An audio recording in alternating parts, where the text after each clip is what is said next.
keynote to this lesson is the person who has learned to discipline himself cannot be disciplined by others.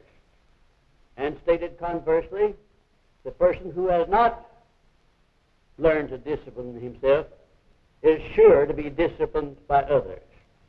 And I'm going to give you some of the must in connection with which one should and must discipline himself if he's going to reach the top level of success.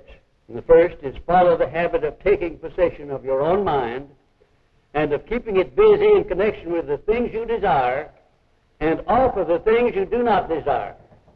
One could preach a wonderful sermon on that subject alone. When you stop to consider that the Creator gave you control over but one thing, that thing being your right of choice as to how you will use your mind, you must recognize that the Creator considered that to be the most important thing on earth, and it probably is, because it is the only thing you need with which to determine your earthly destiny. Next, repeat the written statement of your major purpose in life at least twice daily in the form of a prayer. Now, what do you suppose is the reason for repeating it daily? The object is to fix the idea upon the subconscious mind so indelibly that the subconscious mind goes to work immediately on what you want it to do. And repetition has a powerful way of keeping the subconscious mind going in the direction that you want it to go. Incidentally, if you don't feed the subconscious mind with a clear picture of what you want, it will wander off into undesirable fields and attract to you things you do not want. And next, engage in at least one act of going the extra mile each day.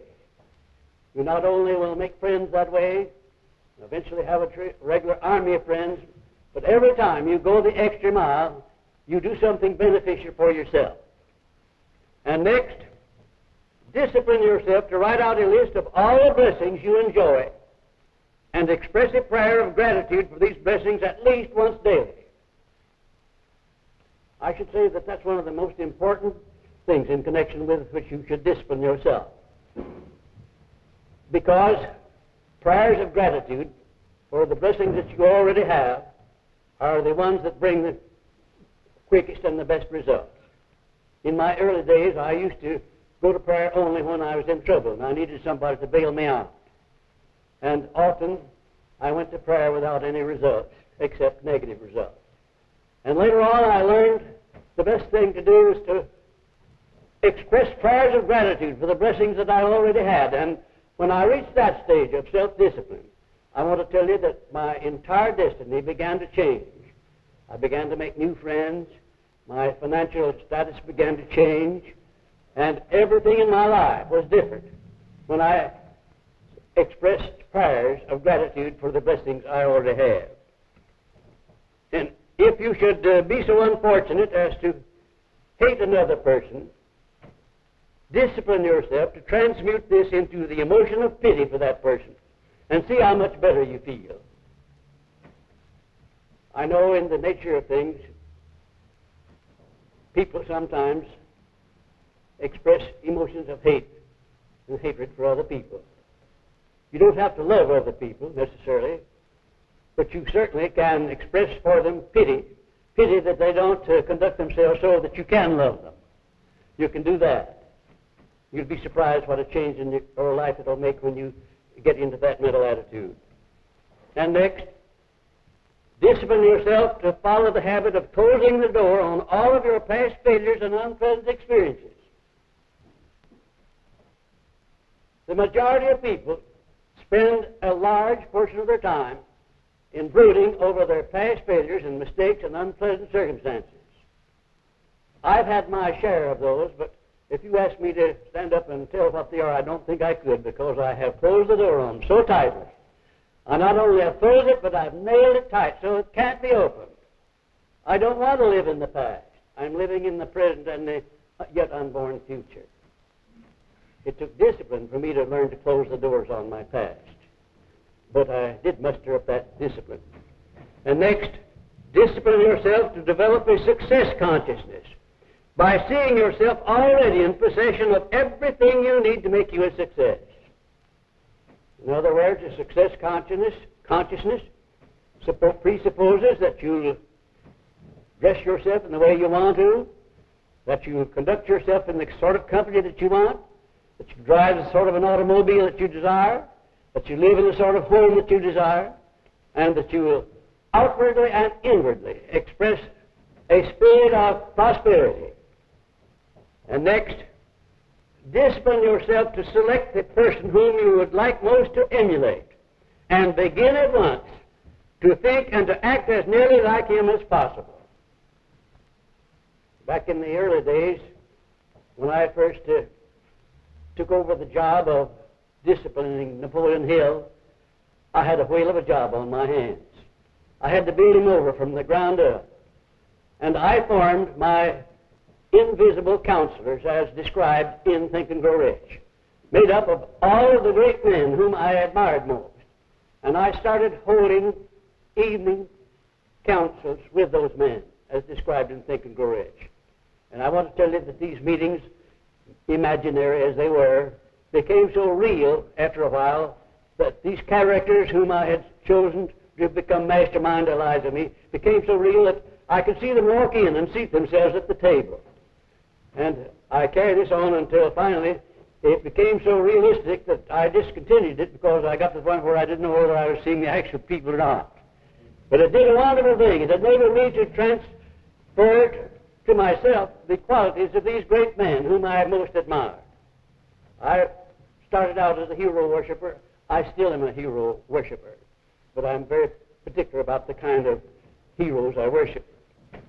And next, remember, the person who becomes master of himself cannot be mastered by others. And if you are overtaken by temporary defeat or any unpleasant experience, begin at once to search for that seed of an equivalent benefit, because it certainly is there.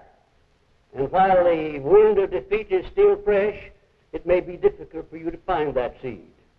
For example, when my mother died at the age of 9, it would have been very difficult for me to have found the seed of an equivalent benefit in that circumstance. But the years which followed proved beyond any question of a doubt that that seed was there.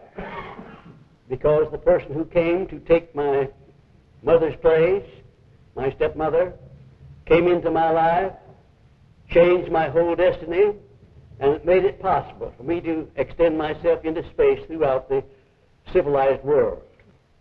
So there was that seed of an equivalent advantage in the death of my mother.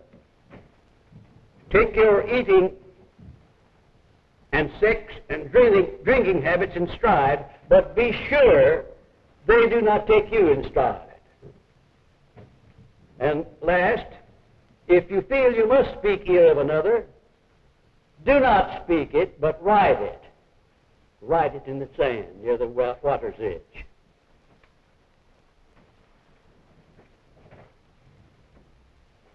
I had to exercise discipline after I had completed the Science of Success philosophy, when I began to look around and found that no publisher wanted to have anything to do with publishing it.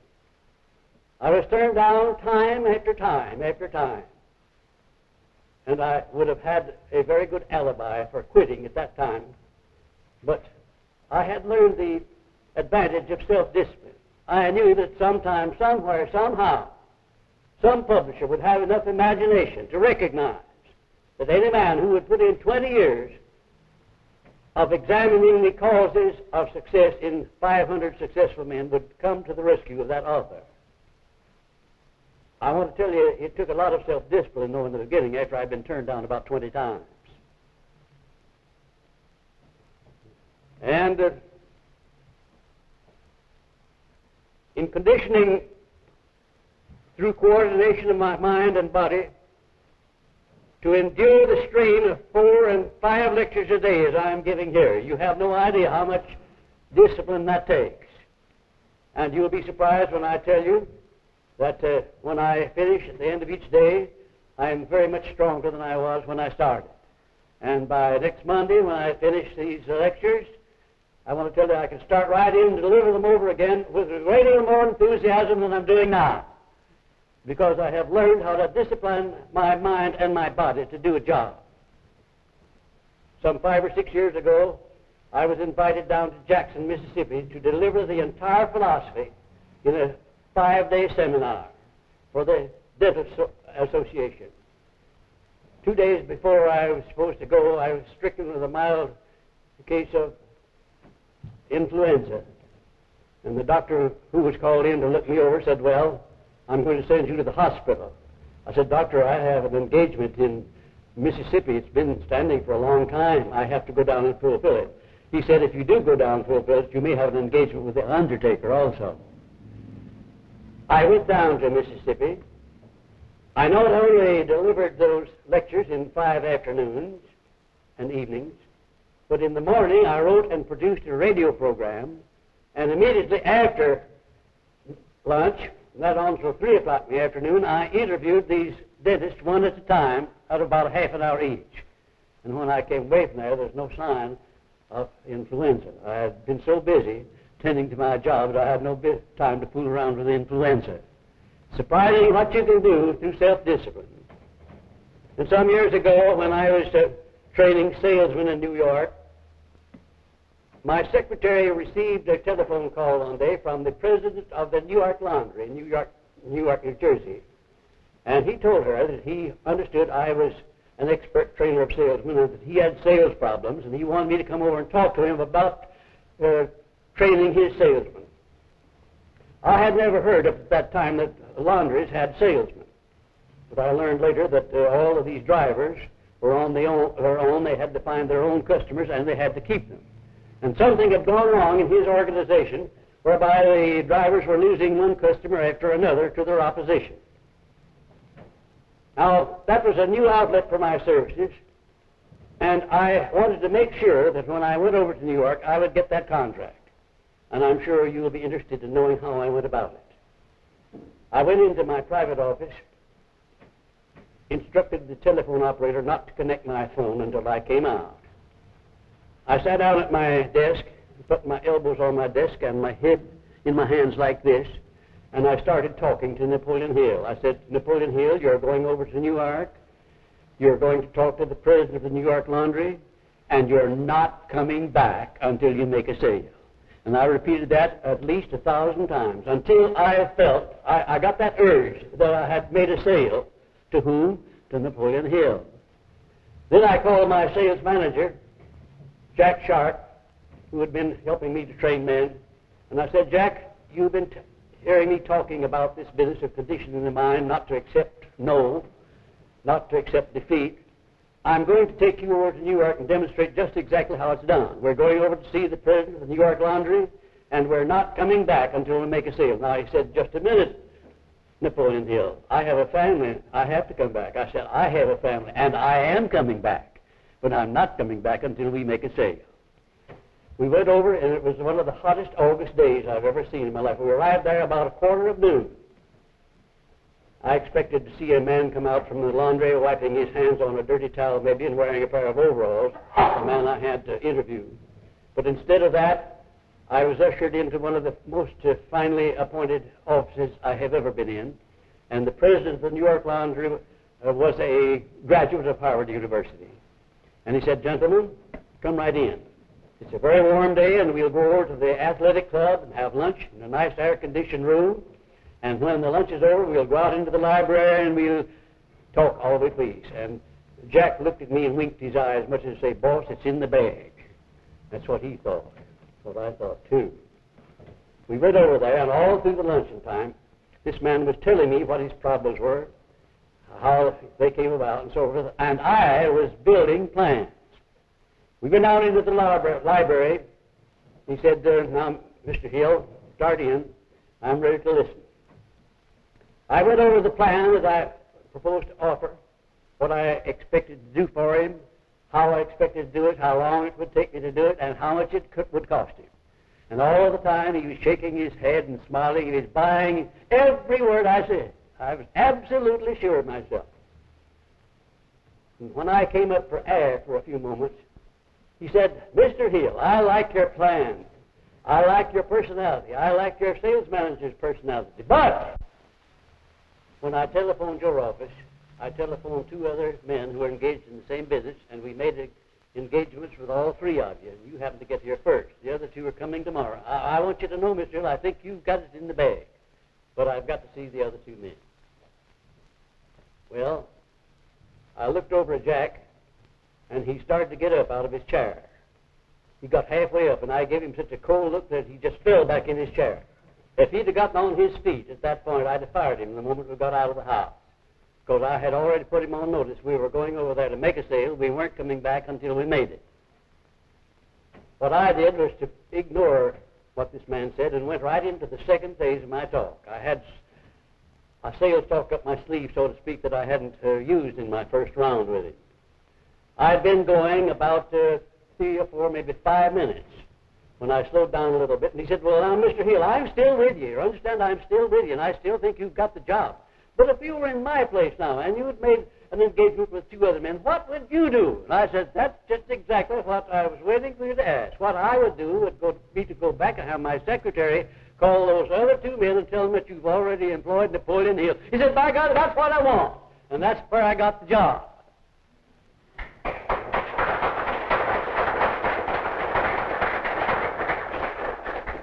We got out of his office and started back to New York, and we hadn't gone more than a block. See, I'd keep myself up on that hot day to where I wasn't perspiring any more than I am now. And this man to whom we were talking, he was so hot that his collar had sweated down until it was just a rag around his neck. And the same thing as to my sales manager, Jack. But I had keyed up physically, mentally, and spiritually, not to hear anything but a yes. But as soon as I got away and began to relax,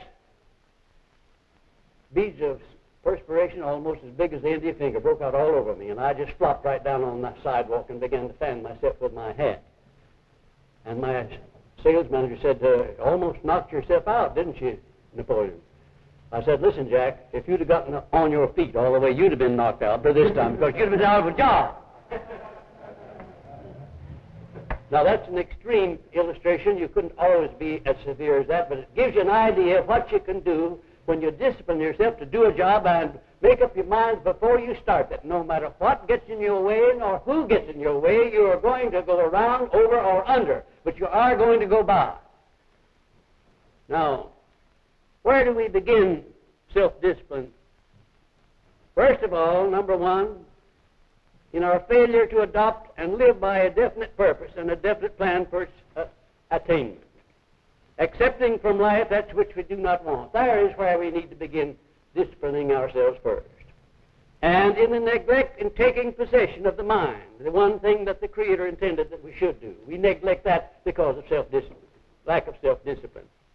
And in the habit of allowing oneself to drift from his surroundings and being influenced by close associates who are negative. We need to discipline ourselves there. I want to tell you that my most difficult job in the beginning part of those 20 years of research that I put into organizing the science of personal achievement was to fight off my relatives who were determined that I had made a fool of myself, and one of them suggested that I ought to go to a psychopathic ward and have my head examined. I would like to tell you who that one was, but his relationship to me was too close. And next, lack of any sort of plan or program for self-improvement. Education is a lifetime job, and it calls for constant study, reading, and self-examination, such as you who belong to this organization undoubtedly will indulge in. And in the habit of limiting oneself through insufficient self-confidence. You need self-discipline there. Build yourself up. Build yourself up to where you are in the position already that you want to be in. Give yourself a title if you want to. Call yourself a general, a major, anything.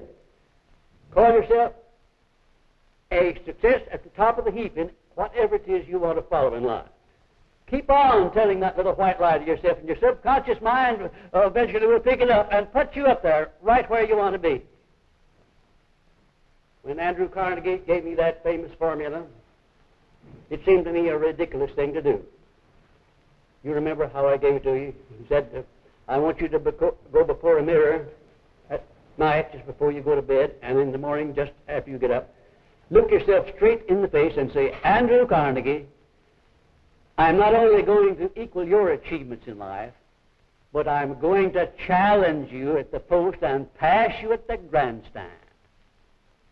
The first time I said that, or the first 3 or 4 times I said that, I felt like a fool. But you know, eventually I commenced to believe it. And after I started to believe it, then I knew I was going to do it. And modestly may I state that I have reached a place in life where my achievements far excel those of Andrew Carnegie's. I don't have as much money in the bank as he had. I don't need that much. I have all I need, and that's enough, isn't it? Next, the habit of allowing the mind to think more often of failure than it does of success, thus developing a failure consciousness. What you want in life is a success consciousness. Think in terms of success. Expect success, because the things that you expect, nature has a way of accommodating. And next, in the habit of limiting oneself by the 7 basic fears, or some minor fears, due to the lack of self-discipline.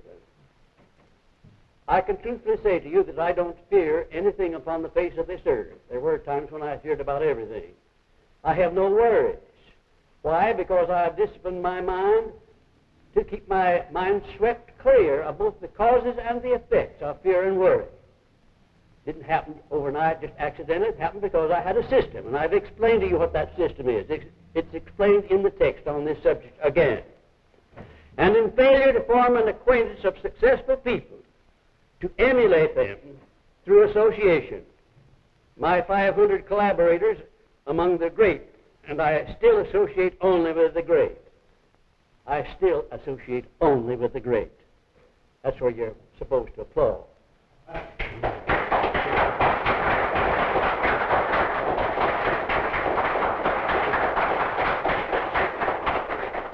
Thank you. You're not applauding me, you're applauding yourselves because you are truly great.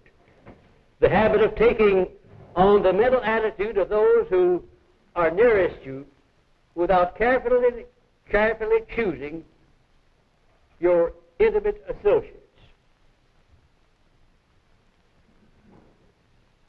You know, Charlie Ward said to me after I had visited with him for a couple of days, he said, Napoleon Hill, everything unpleasant that ever happened to me in my life was due to wrong association with people.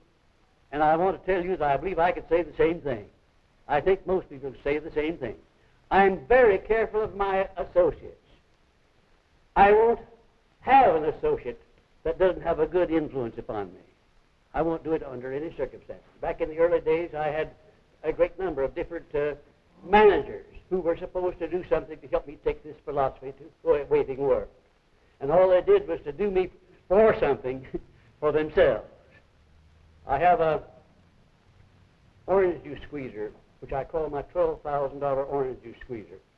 And the reason it's a $12,000 squeezer, it was given to me by a manager to whom I paid $12,000 for a year's services, and all I got was the orange juice squeezer.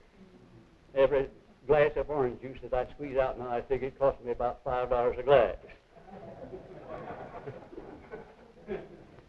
And in the lack of an established routine for the maintenance of health, failure to discipline self in connection with food and drink, work and play, love and worship, and habits of thinking, and neglecting learning how to transmute sex into an emotion of a constructive nature. And in failure to establish a budgeting system for the occupation of one's time, such as 8 hours for sleep, 8 hours for work, 4 hours for self-improvement, 4 hours for recreation.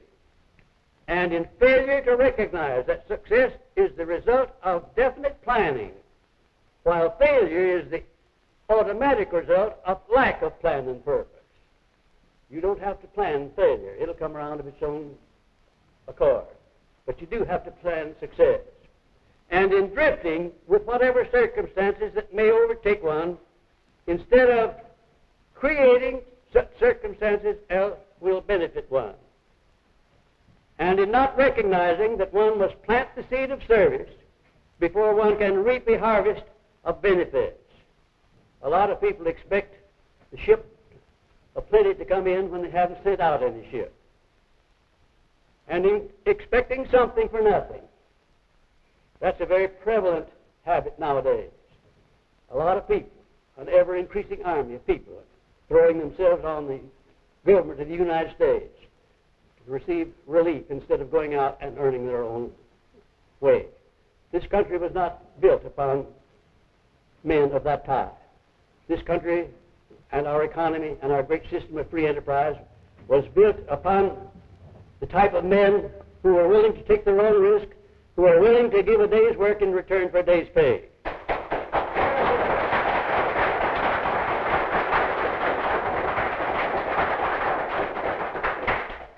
And now, next, in blaming others for one's misfortunes, instead of tracing the cause to its correct source, which is in the mirror.